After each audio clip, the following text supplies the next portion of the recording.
તો ભારત અને પાકિસ્તાન તણાવ વચ્ચે આવતીકાલે દેશમાં મોક ડ્રીલનું આયોજન છે। આ મોક ડ્રીલ નાગરિકોને તૈયાર કરવા માટેની કવાયત છે। મોક ડ્રીલથી લોકોએ ડરવાની જરૂર નથી। યુદ્ધ માટે નાગરિકોને તૈયાર કરવાની આ કવાયત છે, એટલે કોઈ પણ પ્રકારનો ડર તમારા મનમાં ન રાખતા। રક્ષા વિશેષજ્ઞ મનન ભટ્ટે Z24 કલાક સાથે ખાસ વાતચીત કરી છે। એનડીઆરએફ અને એસડીઆરએફ દરેક જગ્યાએ ન પહોંચી શકે તેવી સ્થિતિમાં નાગરિકોને તૈયાર કરવાનો આ પ્રયાસ કરાશે। સૌરાષ્ટ્રનો દરિયા કિનારો દુશ્મનના નિશાના પર રહેતો હોવાથી એલર્ટ રહેવું પણ જરૂરી છે।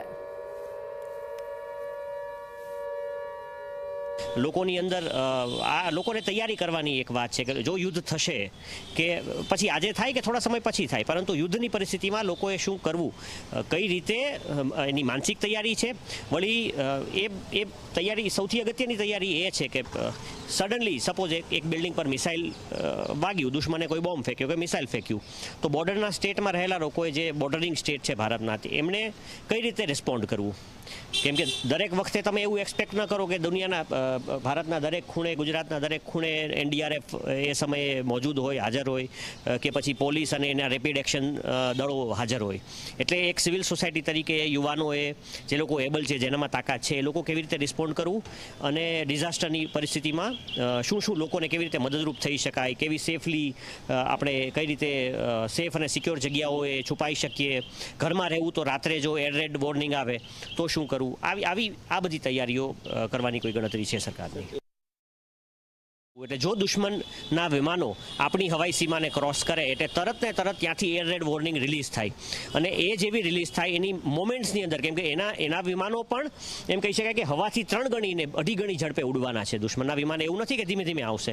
ફાઇટર એરક્રાફ્ટની સ્પીડ કે પછી જો દુશ્મન મિસાઇલ છોડે તો મિસાઇલ તો હવાથી 6 ગણી ઝડપે આવે। એટલે એ એર રેડ વોર્નિંગ વિધિન નો ટાઈમ, એમ કહી શકાય કે કેટલીક સેકન્ડ્સની અંદર જે એવા વિસ્તારો છે કે જ્યાં અસર આવવાની છે ત્યાં એક્ટિવેટ થઈ જવી જોઈએ, ને ખૂબ જોરથી સાયરન વાગે, એક પર્ટિક્યુલર સાયરનના અવાજ આવે। એ સાયરનના અવાજ આવ્યા પછી શું કરવું, ડરવાનું છે ના, આપણે સુરક્ષિત જગ્યાઓમાં છુપાઈ જવાનું છે, જેથી હવાઈ હુમલો એ આપણી આજુબાજુમાં ક્યાંય આવે તો આપણે આપણી જાતને સુરક્ષિત કરી શકીએ। અને એની જે તૈયારીઓ કરવાની છે એને કહેવાય એર રેડ વોર્નિંગ પછીના આપણા રિએક્શન્સ। એટલે એર રેડ વોર્નિંગ આવે પછી આપણી પાસે ઘણીવાર સમય એમ માની શકાય કે 30 સેકન્ડનો પણ ના હોય, કેમ કે મિસાઇલ વિમાનના ઉડવાની ઝડપ મેં કીધું એવી રીતે કે હવાથી 3 ગણી, એટલે મેક 3ની ઝડપે કે મેક 2ની ઝડપે વિમાન આવે, પણ મિસાઇલ જે છે એમાં તો કોઈ માણસ નથી, એ તો મેક 6ની ઝડપે આવે। એટલે આપણી પાસે રિએક્શનનો ટાઈમ ઓછો હશે। જુઓ, સૌરાષ્ટ્ર અને ખાસ કરીને એમ કહું કે ઓખા અને કચ્છ, આ બધું પાકિસ્તાનથી ઘણું નજીક રહેલું છે। એટલે આ બધી તૈયારીઓ કરી લેવી જરૂરી છે, જેથી આપણે બને એટલું આપણી જાતને સુરક્ષિત કરી શકીએ। બંકરની સુવિધા કહું તો શહેરોની અંદર ખૂણે ને ખાચરે બંકર બનાવવાની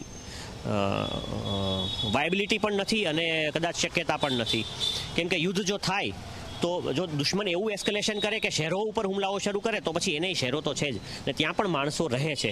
એટલે એવું નથી કે ભારત પાસે મિસાઇલોની કોઈ તંગી છે અને હવાઈ જહાજોની કોઈ તંગી છે। એટલે એ લેવલનું એસ્કેલેશન કરે તો આપણે જવાબ દેવા તૈયાર છીએ। હા, જે બોર્ડરિંગ ઇલાકા છે, જે બોર્ડરના પ્રદેશો છે કે જેથી દુશ્મનની સીમા નજીક છે ને જ્યાંથી હુમલાઓ થવાની શક્યતા રહેલી છે, પછી હવાઈ હુમલાઓ હોય કે શેલિંગ હોય, તો આપણને ખબર છે કે જમ્મુ અને કાશ્મીર જે આવા પ્રદેશો છે ત્યાં બંકરો બન્યા છે।